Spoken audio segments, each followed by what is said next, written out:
Assalamu alaikum, bienvenue dans Écho des Dames. Je suis Madina, une amoureuse du Coran et passionnée de l'apprentissage. Bienvenue dans cet espace où nous explorons des sujets profonds et inspirants pour nourrir notre foi, élever nos âmes et éclairer nos vies. Chaque épisode est une invitation à réfléchir, à apprendre et à grandir ensemble. Merci d'être là et bonne écoute. Assalamu alaikum wa rahmatullahi wa barakatuh. Bienvenue dans ce nouvel épisode. J'espère que ton mois de Ramadan s'est bien passé. J'espère que tu as pu tirer le maximum. Sinon, j'espère que tu as pu tirer au moins quelque chose. Aïd el-Fitr Mubarak. Qu'Allah agrée nos actes d'adoration. Qu'Allah exauce nos invocations et nos doigts, qu'il nous maintient sur le droit chemin, qu'il nous récompense par la piété et qu'il nous agrée, qu'il anoblit notre caractère et qu'il nous facilite le fait de pouvoir vivre d'autres ramadans, Inch'Allah. Aujourd'hui, je veux partager avec toi l'histoire de l'homme qui a adoré Allah Azza wa Jal pendant 500 ans. C'est une histoire qui est pleine de hikmah, Masha'Allah. C'est une histoire qui, je pense, pourrait profondément résonner en nous en ce lendemain du mois de Ramadan. Alors, je vais y aller sans plus tarder. Donc, c'est l'histoire de l'homme qui a adoré Allah Azza wa Jal pendant 500 ans. Il y a diverses sources citées par rapport à cette histoire et je n'ai pas vraiment d'authenticité par rapport aux sources, donc je ne vais pas les citer. Donc, le plus important, ce n'est pas est-ce que c'est un hadith directement reporté par le prophète sallallahu alayhi wa sallam, est-ce que c'est juste une histoire allégorique pour permettre de tirer des leçons et de la sagesse derrière.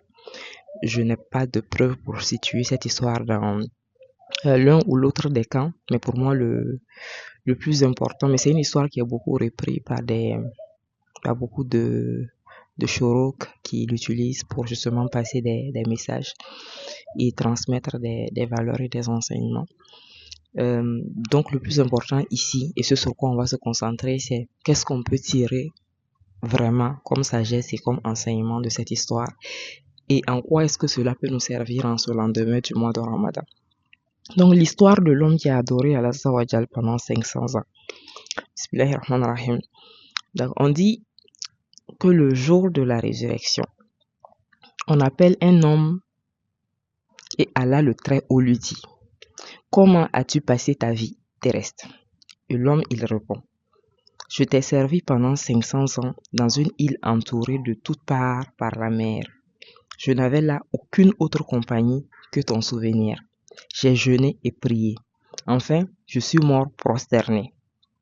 Allah lui dit: c'est bien, entre au paradis grâce à ma miséricorde. Et l'homme réplique, écoutez bien: non Seigneur, grâce à ma bonne conduite. Je résume un peu, c'est-à-dire que l'homme il arrive au jour de la résurrection, Allah lui a fait grâce de vivre pendant 500 ans. Et tout au long de sa vie, il n'a passé son temps qu'à adorer Allah subhanahu wa ta'ala. Il s'est retiré de la ville, il est allé sur une île très perdue, où il n'était que lui seul, et tout ce qu'il faisait c'était adorer Allah, au point où la mort l'a trouvé prosterné dans son adoration. Et le jour de la résurrection, Allah lui pose la question, donc il relate ce qu'il a fait, et Allah lui dit dire: c'est bien, entre au paradis grâce à ma miséricorde. Et là, c'est ça le plus intéressant ici, la réponse du monsieur, il dit: non Seigneur, grâce à ma bonne conduite. Donc je vais rentrer au paradis grâce à mes œuvres, grâce à ma bonne conduite, parce que j'ai quand même passé 500 ans à t'adorer, à faire le bien et à être dans ton souvenir. On continue avec l'histoire. Allah le Très-Haut lui dit: viens ici, que je règle mes comptes avec toi.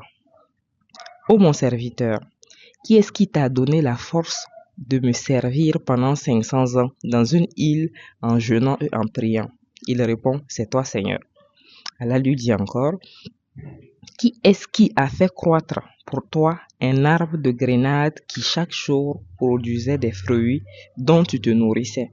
Il répond: c'est toi Seigneur. Allah lui dit encore: Qui est-ce qui a fait jaillir pour toi une source d'eau douce dans cette île entourée de mer salée pour que tu puisses boire son eau et faire tes ablutions? Il répond encore, c'est toi, Seigneur. Alors, on dresse la balance et voici ces 500 années d'adoration ne suffisent pas pour compenser un seul regard, car l'éclat du regard l'emporte sur elle. Allah dit, amenez-le en enfer. Donc, étant donné qu'il tient à rétorquer et à revendiquer le fait que si lui il rentre au paradis, c'est pas par la miséricorde, quand bien même la miséricorde d'Allah soit immense, c'est par le fruit de ses efforts. Donc Allah lui pose des questions pour comprendre finalement ces efforts que tu as fournis, cette adoration que tu as pu effectuer, cet isolement que tu as pu effectuer, est-ce que tu l'as fait par tes propres moyens? Est-ce que tu l'as fait par tes propres forces? Ou c'est grâce à moi, ma miséricorde, que tu as pu le faire? Comment est-ce que tu aurais pu tenir pendant 500 ans sur cette île si tu n'avais pas d'eau douce à boire pour te nourrir alors que tu étais entouré par la mer qui est salée? Et quel pouvoir avais-tu, toi, pauvre humain, pour faire en sorte qu'une eau douce puisse apparaître là si ce n'est pas par la miséricorde d'Allah? Même si tu as les machines les plus performantes pour creuser, il faudrait que l'eau soit là pour pouvoir creuser. Ça, c'est sûr. Et la présence de l'eau est une miséricorde d'Allah. Donc, Allah lui parle aussi de ce qu'il a utilisé pour se nourrir. Le grenadier qui a poussé là, c'est pas toi qui l'as planté. C'est pas toi qui l'as amené. C'est pas par hasard que c'était là. C'est par la grâce d'Allah que ce grenadier était présent pour te permettre de pouvoir te nourrir et de pouvoir l'adorer convenablement. Donc ici, Allah attire le regard de l'homme sur ces subtilités qu'il a mis sur son chemin, sur le fait que ta guidance en réalité n'est que le fruit même de ma miséricorde parce que rien ne dépend de toi. Et alors que ce dernier essaie de s'auto-approprier tout ce qu'il a acquis et tout ce qu'il a gagné. Et je trouve que c'est très puissant en termes de message parce que souvent, on a vraiment l'impression que on en a fait assez. Et je fais le parallèle avec ce mois de Ramadan qui vient juste de s'achever. On a l'impression que j'ai passé tous les 30 jours en fait à jeûner. J'ai prié, j'ai fait les prières de Tahajjud, j'ai fait Tarawih, j'ai fait Qiyamul Layl. Les 10 derniers jours, je n'ai pas dormi. J'ai clôturé le Coran 1 fois, 2 fois, 3 fois. J'ai fait le maximum et normalement en ce moment, en tout cas, je pense que si la mort me trouvait en ce moment, si la mort venait tout de suite à moi, c'est comme si j'avais la certitude ou quasiment la certitude que je suis sur la bonne voie et que je serai en fait dans le paradis. Et Allah nous fait comprendre que même s'il nous donnait 500 ans, en réalité, le paradis n'est rien d'autre que le fruit de sa miséricorde parce que nous, nos propres efforts ne pourraient pas l'atteindre. Parce qu'en réalité, tout ce qu'on a fait comme adoration et qu'on compte comme acquis, si on enlève dans ces choses-là la miséricorde d'Allah, ces choses-là deviennent impossibles. Donc finalement, il n'y a pas d'adoration sans la miséricorde d'Allah. Et ça me donne envie de vous citer ce hadith du prophète. Donc dans ce hadith, d'après Abu Saïd, qu'Allah l'agrée, le prophète, que la prière d'Allah soit sur lui, a dit « Personne ne rentrera dans le paradis si ce n'est par la miséricorde d'Allah. » Et ceux qui étaient là lui ont dit « Même toi, ô messager d'Allah ?» Et le prophète, sallallahu alayhi wa sallam, répond « Même moi, sauf si Allah me couvre de sa miséricorde. » Et il fit un signe avec sa main au-dessus de sa tête. Rapporté par Ahmad et authentifié par Sheikh Al-Albani. C'est-à-dire que les bonnes actions, sont aussi nombreuses soient-elles, ne sont pas suffisantes pour mériter ce qu'Allah a préparé comme récompense pour ses serviteurs dans le paradis. Peu importe le nombre d'années d'adoration et de proximité qu'il t'aura accordé sur terre, ça vaut pas le prix pour payer en fait ce qu'il a préparé pour toi au paradis, parce que ce qu'il a préparé pour toi est immense au-delà de tout prix. Donc cela ne peut être que le fruit de sa miséricorde. Et les bonnes actions sont une cause pour obtenir la miséricorde d'Allah. Et c'est uniquement par la miséricorde d'Allah que les habitants du paradis vont y entrer. Donc les bonnes actions, c'est vraiment la cause. C'est comme si à travers l'adoration, je cherche la miséricorde d'Allah. Parce que mon adoration, à elle seule, ne peut pas me payer mon ticket d'entrée au paradis. Ça, c'est le premier niveau. Et le deuxième niveau, c'est pour dire que l'adoration en elle-même n'est possible que par la miséricorde d'Allah. Étant donné que c'est lui qui guide les cœurs, étant donné que c'est lui qui nous prédispose et nous donne les éléments, les outils, les indispensables nécessaires pour pouvoir effectuer une adoration. Donc, l'adoration en elle-même n'est possible que par la miséricorde d'Allah. Tu peux être malade pendant tout le mois de Ramadan, tu vas pas jeûner un jour. Tu peux être malade pendant tout le mois de Ramadan, tu pourras pas prier ni Tarawih, ni Qiyam al-Layl. Peut-être que même pour prier, il faudrait t'asseoir ou rester couché parce que tu ne pourras pas faire de prosternation. Donc finalement, la santé en elle-même est une miséricorde pour qu'on puisse l'adorer. Les conditions qu'il faut, être dans un pays où on n'interdit pas de pouvoir pratiquer ta religion, donc être dans un pays tolérant ou de paix ou musulmane ou laïque, ça aussi c'est une miséricorde d'Allah parce qu'il y a des gens, par exemple nos frères ouïghours, qui sont arrêtés, emprisonnés, torturés, de fois tués, juste parce qu'ils ont jeûné ou parce qu'ils ont prié. Donc, ça permet d'ouvrir vraiment les yeux sur la miséricorde d'Allah présente dans notre vie, qu'on prend souvent pour un acquis. Et ça permet de garder de l'humilité, de la modestie face à tous les actes d'adoration que nous avons eu à faire pendant ces 30 jours du mois de Ramadan. Qu'Allah les agrée et qu'Allah fasse de ces actes-là une cause de sa miséricorde pour nous, afin que cette miséricorde puisse nous ouvrir les portes de son paradis, Inch'Allah. Mais l'histoire n'est pas finie, donc on continue. Donc on était au niveau où Allah dit, amenez-le en enfer. Mais à mi-chemin, il le fait ramener. Allah le fait ramener. Allah le Très-Haut lui dit, entre au paradis grâce à ma miséricorde. Tu as été un bon serviteur, ô mon serviteur.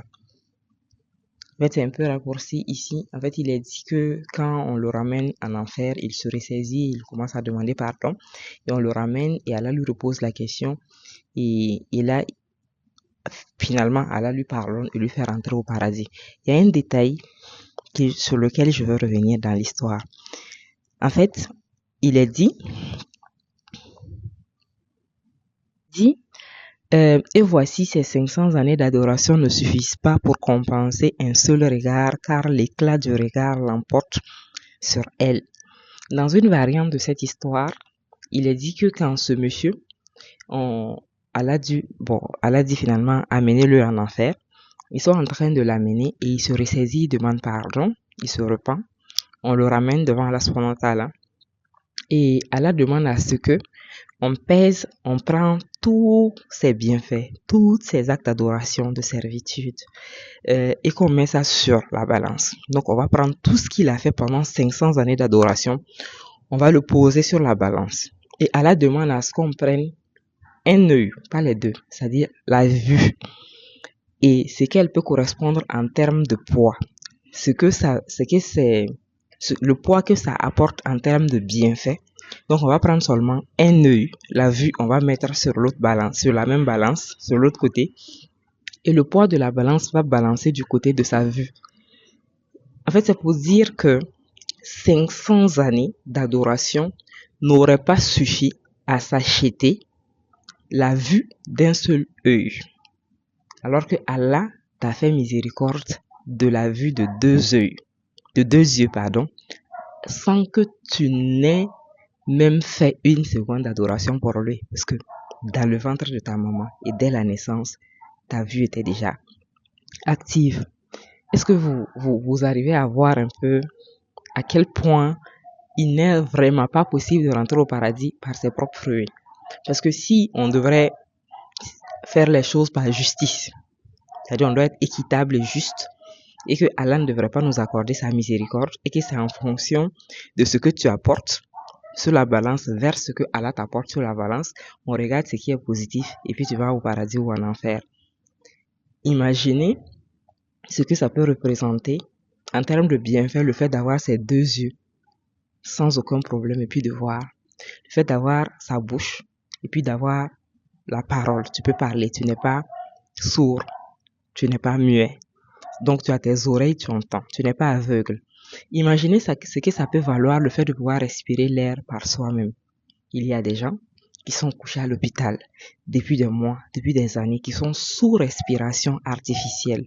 Donc, c'est des bonbonnes de gaz façon médicale qui sont branchés, voilà, avec des tuyaux, et avec ça, ils respirent. Et même 1 minute, 60 secondes, ils ne peuvent pas tenir sans ces tuyaux-là, parce qu'ils vont trépasser, ils ne pourront pas. Et allez-y à l'hôpital et renseignez-vous, ce que ça coûte une bouteille de gaz pour la respiration artificielle. Ça va vous donner le tournis. Allah te gratifie de ça depuis le ventre de ta maman, depuis ta naissance. Tu aspires l'air, tu inspires l'air et puis tu l'expires de façon naturelle, comme si de rien n'était. Et pour toi, c'est tellement un acquis, alors qu'il y a des gens qui n'ont pas ça. Si tout le monde ne l'a pas, c'est que c'est une grâce. Tout le monde ne peut pas respirer par lui-même, donc c'est une grâce. C'est pas une évidence. C'est pas la normalité, c'est la grâce de ton Seigneur pour que tout fonctionne normalement sur toi. Imagine tes reins, ça fonctionne sans aucun problème. C'est une grâce d'Allah parce qu'il y a des gens, chaque semaine, ils sont à l'hôpital pour suivre un traitement parce qu'il y a les reins qui ne marchent pas. Imagine, je ne sais pas ce que chaque organe de ton corps peut faire. Imagine que tes intestins ne fonctionnent pas, que ton cœur ne fonctionne pas, que ton poumon ne fonctionne pas. Des fois, même pas grand-chose, que ta gorge là, que tu aies une angine sévère, que tu as du mal, ne serait-ce qu'à avaler la salive. Alors que tu ne considérais même pas le fait d'avaler la salive comme une grâce d'Allah.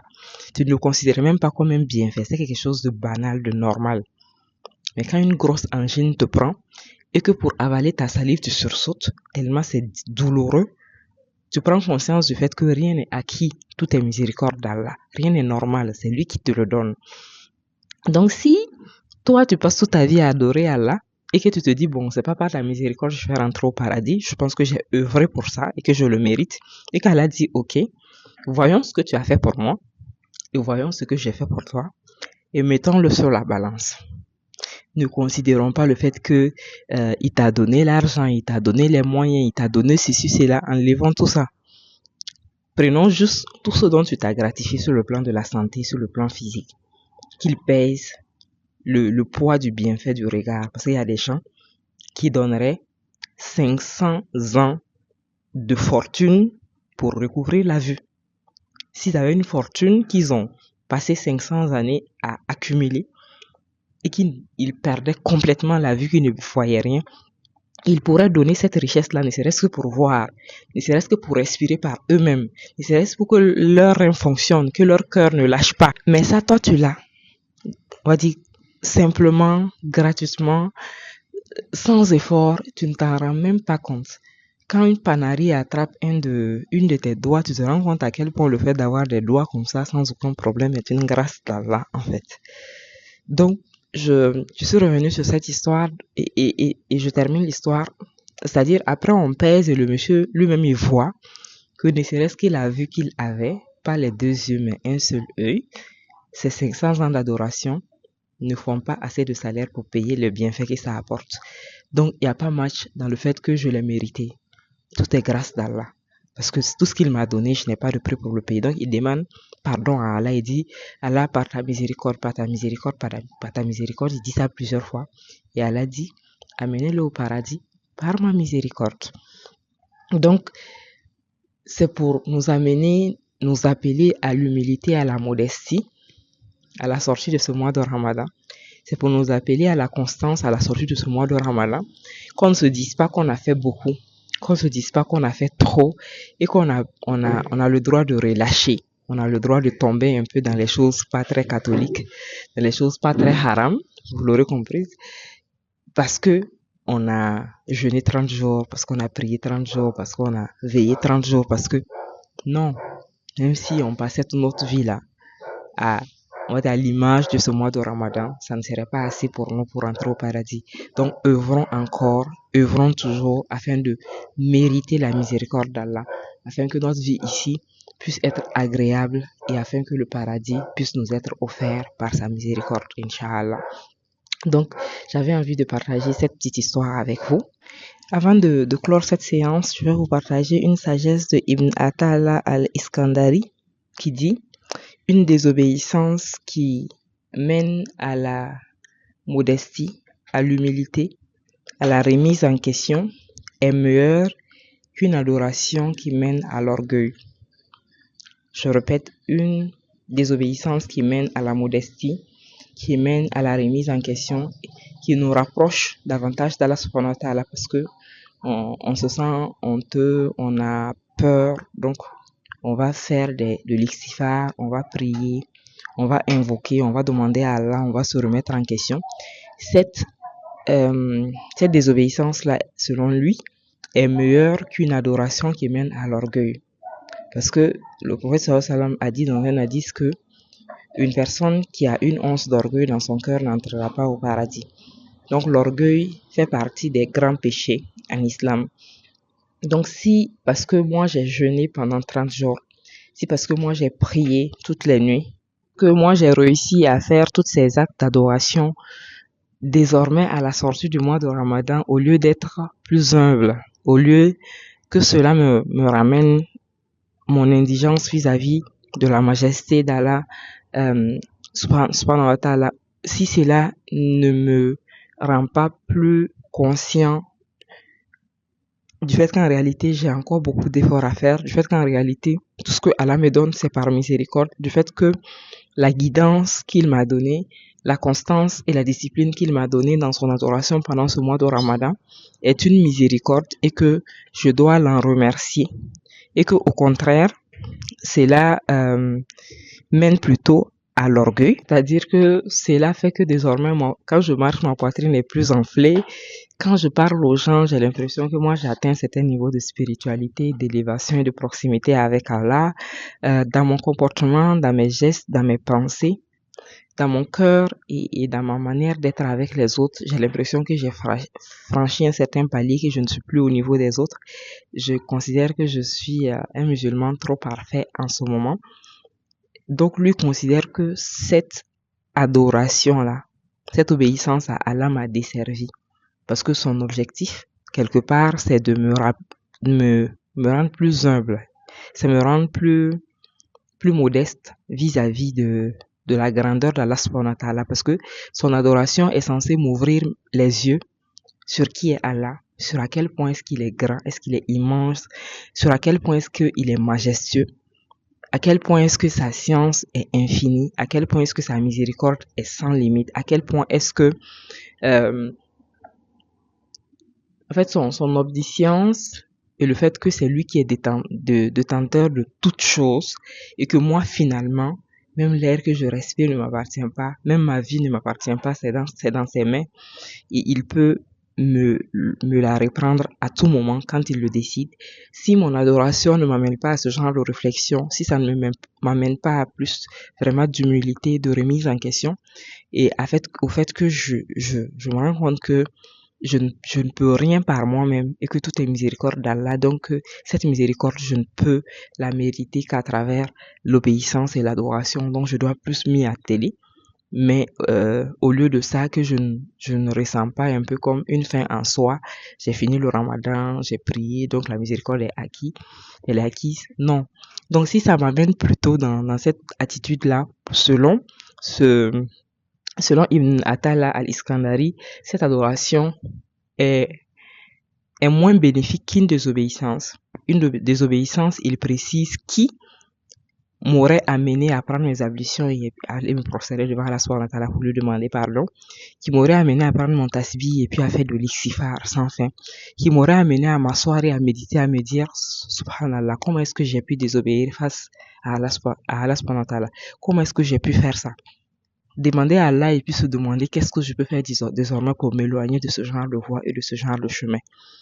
Et cette désobéissance qui m'aurait en fait ramené à ma condition d'indigence vis-à-vis de ce majestueux Seigneur et de se dire que désormais je vais tout faire pour ne pas retomber dans ça.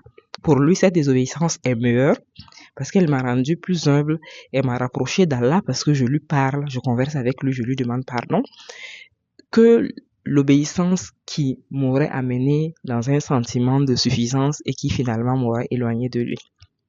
Donc pour moi les deux, cette sagesse là de cet imam se rapproche aussi de cet enseignement par rapport à ce tombe du jour de la résurrection. Et les deux histoires, d'une certaine manière, nous interpellent en tout cas à être dans la bonne attitude à la fin de ce mois de Ramadan et à faire le maximum pour conserver les acquis, à ne pas se dire qu'on a tout donné déjà et que tout est acquis, parce que rien n'est acquis, tout est miséricorde d'Allah. Donc merci beaucoup de m'avoir écouté. On se donne rendez-vous dans un autre épisode et à bientôt, Inch'Allah.